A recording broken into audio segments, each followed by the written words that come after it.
the accounting information system is to record the revenues and expenses that a business generates.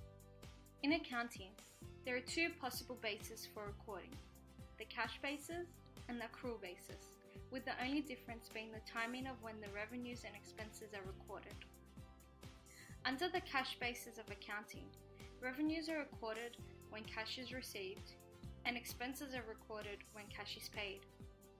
On the other hand, under the accrual basis of accounting, revenues are recorded when they are earned, and expenses are recorded when they are incurred.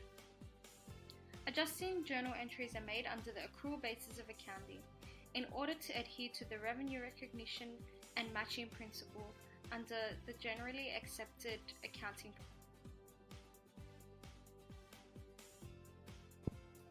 Furthermore, journal entries are adjusted in the accounting information system to bring accounts up to date, and because of the misalignment in timings, cash is never affected during adjusting journal entries.